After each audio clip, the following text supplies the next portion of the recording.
They say kindness always comes back to you, but I learned the hard way that generosity can be twisted into chains.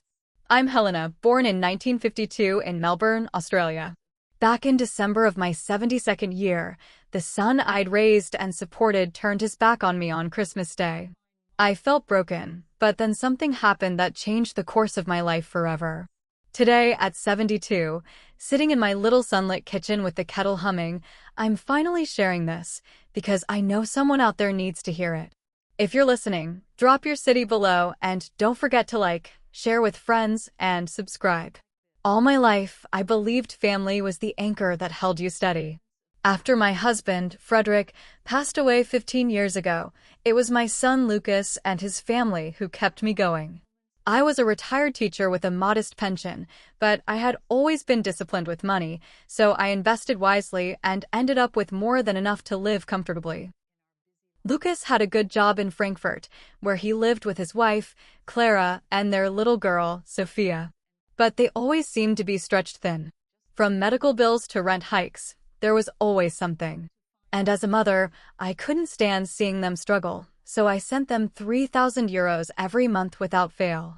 It wasn't a loan, it was my way of helping, of making sure my granddaughter grew up with every opportunity. For years, this arrangement carried on. Each month I wired the money.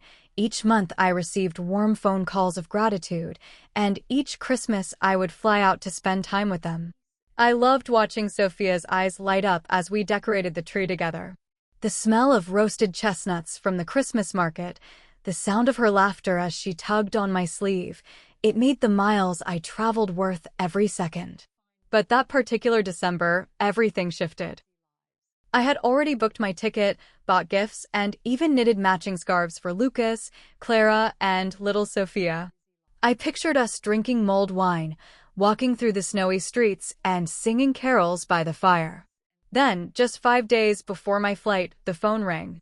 It was Lucas. "Mum," he said, his voice unsteady, "we have to cancel Christmas this year." My heart sank. "Cancel? What do you mean cancel?" Clara's voice chimed in from the background, her tone rehearsed. "It's my father. He's terribly ill, Helena. He needs constant care, and we just can't host you this year." "I'm so sorry." I clutched the receiver tighter. "But I already have my ticket, the gifts." Lucas interrupted, his tone sharp now. "Mum, please understand. We're drowning here. It's not the right time." The call ended with hollow reassurances, and I sat there staring at the pile of wrapped presents beside my suitcase. Something felt off. Clara's father lived in Hamburg, hours away from Frankfurt. Why would they suddenly abandon Christmas altogether? That night, unable to sleep, I rang Clara's sister, Annalise. We'd grown close over the years, and I thought perhaps she could shed some light. When she picked up, I tried to sound casual. "Annalise, dear, how is your father holding up?" Lucas and Clara told me he's very ill. There was a pause on the line before she replied, confused. "Ill? My father? He's perfectly fine. In fact, he left yesterday with Clara and Lucas for Paris. They said they were finally taking the Christmas holiday they'd dreamed of." The words hit me like a blow. My chest tightened, and for a moment I couldn't breathe. Paris. While I sat in my little house in Melbourne, clutching the gifts I'd so carefully chosen, they were strolling along the Champs-Élysées, sipping wine and taking pictures. And they had lied to me and spun a story about illness to push me away. The betrayal was unbearable. I had given and given, pouring not just money but my heart into supporting them. And in return, they had discarded me like I was an inconvenience.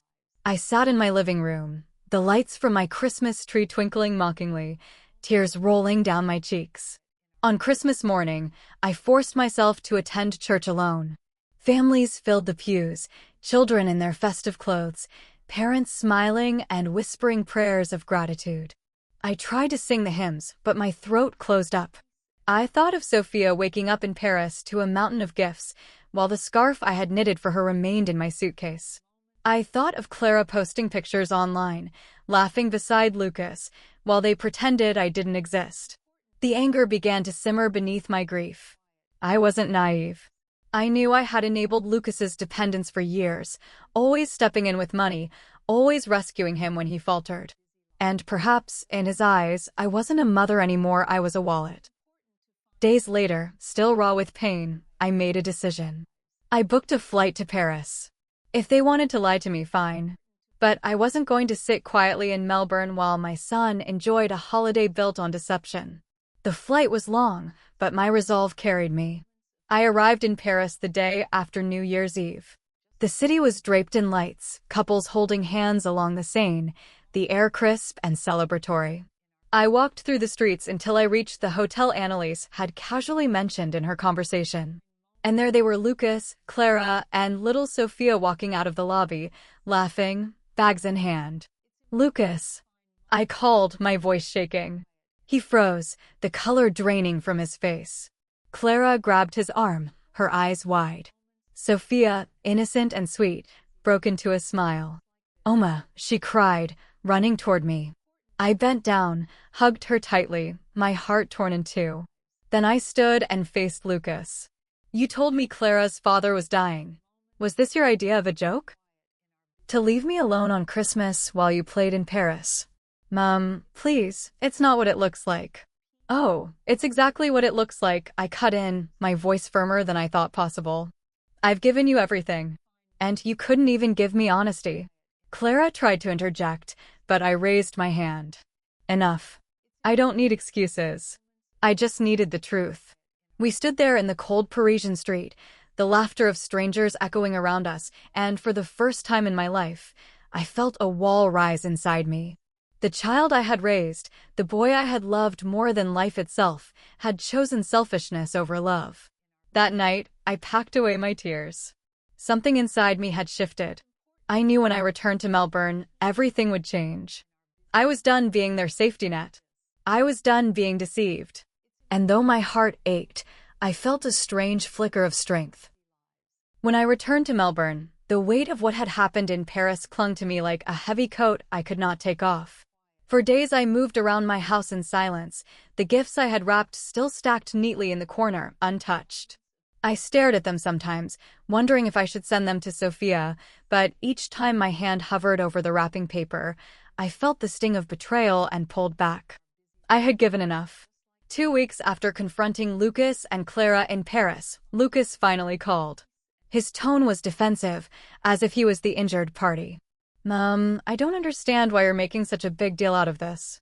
We just wanted a holiday. You act like we committed a crime." I clenched my jaw, forcing calm into my words. "You lied to me, Lucas. You told me Clara's father was dying. Do you know what that did to me? I was worried sick. You chose deception over honesty, and you abandoned me on Christmas Day." He sighed, irritated. "Mom, you don't get it. We needed a break.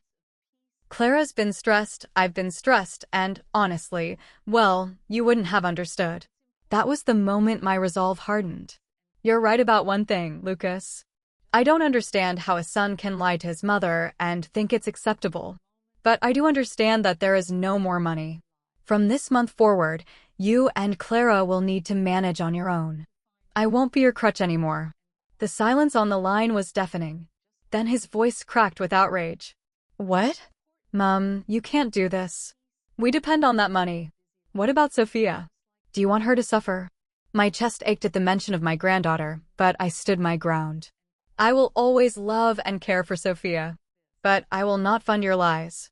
You'll have to learn to stand on your own 2 feet, Lucas." He hung up on me. And though my hands shook as I set the phone down, I felt a rush of freedom wash through me. For years, I had allowed him to lean on me, telling myself it was love. But love had been twisted into obligation, and obligation into entitlement. That night, I made a vow I would no longer let myself be used. At first, it was excruciating. My days felt empty. No more regular calls from Lucas, no cheerful updates from Clara, no excited chatter from Sophia. I would sit by the window, watching neighbors stroll past with their families, and wonder if I had made a terrible mistake. But then something remarkable began to happen. I reconnected with my own life. For so long, I had revolved around Lucas and his family, my time and energy funneled into their needs. Now I had space. I joined a book club at the local library, where I met women my age who shared stories of their own struggles with adult children. We laughed together, sometimes cried together, and slowly, I began to feel less alone. One afternoon after a club meeting, a woman named Elise leaned over and said, "Helena, you've spent years giving. Maybe it's time you let yourself receive it." Her words struck me deeply. That evening, instead of crying into my teacup, I picked up a paintbrush. I hadn't painted since my teaching days, but the moment the brush touched canvas, I felt alive again. Weeks turned into months, and each day I grew stronger. I invested in myself, signed up for yoga classes, traveled to Tasmania with a group of friends, even joined a seniors hiking club. For the first time in decades, I felt the pulse of my own independence. But then, out of nowhere, Clara called. Her voice was subdued, stripped of the arrogance I had always heard. "Helena, I don't know how to say this. Lucas lost his job. The company downsized, and we've been struggling. We can't keep up with the rent, and Sophia's daycare is in jeopardy. Please, could you help us, just until Lucas finds another job?" My heart clenched. I thought of Sophia, innocent and blameless in all of this. But I remembered my vow. I would help, but on my terms. "Clara, I won't give you money anymore. But I will cover Sophia's daycare directly. I will send groceries to your home if you need them. Beyond that, Lucas needs to step up. He is a grown man, and he has to find work." There was silence, then a sigh of relief. "Thank you, Helena. That means more than you know." It wasn't easy. Lucas resisted at first, accusing me of abandoning him, of favoring Sophia over him. But gradually, reality forced him to adapt. They downsized to a smaller apartment, cut back on luxuries, and Lucas eventually found another job not as prestigious as his old one, but enough to keep them afloat. During this time, my bond with Sophia deepened. I would visit her often, take her to the park, help with her homework, and listen to her stories about school. Her laughter healed wounds I thought would never close. She would run into my arms shouting, "Oma," and in those moments I felt whole again. Meanwhile, Clara and I developed a cautious respect. She began to see me not as a bank, but as a woman with boundaries. Sometimes she would even thank me for standing firm, admitting that Lucas needed the push. I still missed what I once thought I had with Lucas, the closeness, the easy trust. But slowly, I accepted that relationships cannot be built on lies or dependency. By setting boundaries, I had not only saved myself, but had given him the chance to grow. One evening, as I sat on my porch watching the sunset, a strange peace settled over me. For the first time in years, I wasn't waiting for Lucas's approval or Clara's gratitude. I was simply Helena, strong, independent, and free. And though part of me still carried scars from that Paris betrayal, another part of me felt grateful. Because sometimes it takes the deepest wounds to reveal the strength you never knew you had. Months slipped into years, and life began to take on a steadier rhythm. Lucas and I spoke occasionally, our conversations polite but distant. He still carried a trace of resentment in his voice, as though my refusal to hand him cash had been an act of betrayal rather than self-preservation. Yet beneath that resentment, I sensed a quiet recognition he knew I was right, even if pride kept him from admitting it. My focus remained on Sophia. She was growing so quickly, her once tiny hands now scribbling neat lines of cursive across her school notebooks. Every time she leaned into me and whispered, "Oma, you're my best friend," my heart softened. I told myself that if I could give her love, attention, and guidance, then perhaps my sacrifices weren't in vain. Clara surprised me as well. Over time, her sharp edges dulled. She would call to update me on Sophia's achievements, or sometimes just to ask how I was doing. Once, she confessed quietly, "Helena, when you cut off the money, I was angry. But now, I see why you did it." Lucas needed to grow up. And I needed to stop hiding behind excuses. Hearing those words from her was a balm to wounds I hadn't realized still ached. But the true turning point came 2 years later.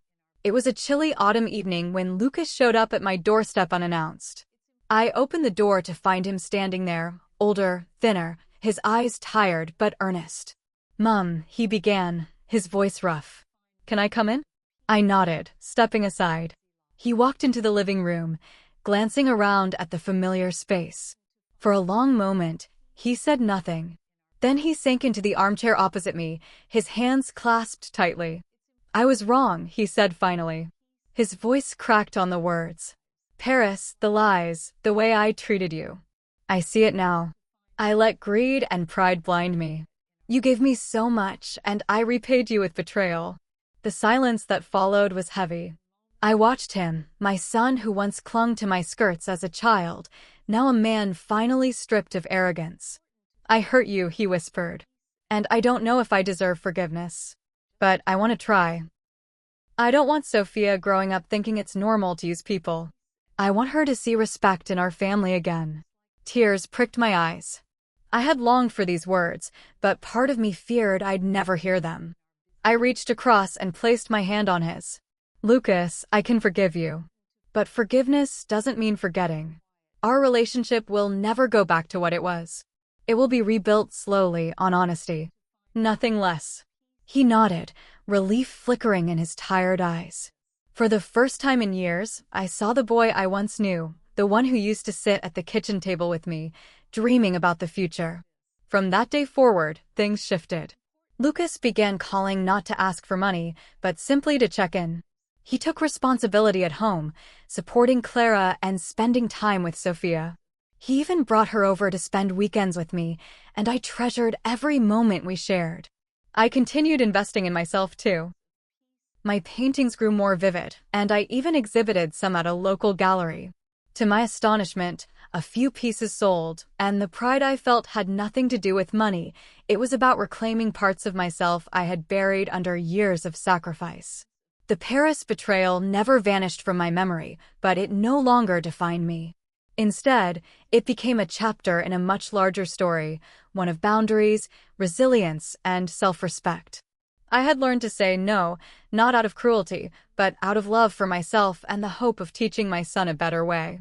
Looking back now, I realize that sometimes the deepest betrayals are disguised blessings. They force us to confront truths we've avoided, to break patterns we've clung to, and to rebuild ourselves stronger than before.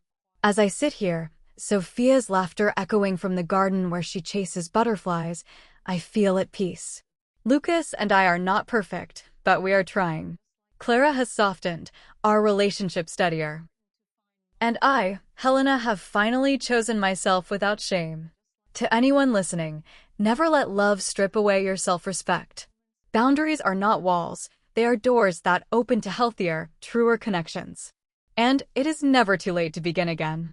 Moral lesson: respect yourself first, for real love grows in honesty. Boundaries protect hearts, and even broken bonds can bloom again with truth. Don't forget to like this video, subscribe to the channel, share with friends, and drop your thoughts in the comments.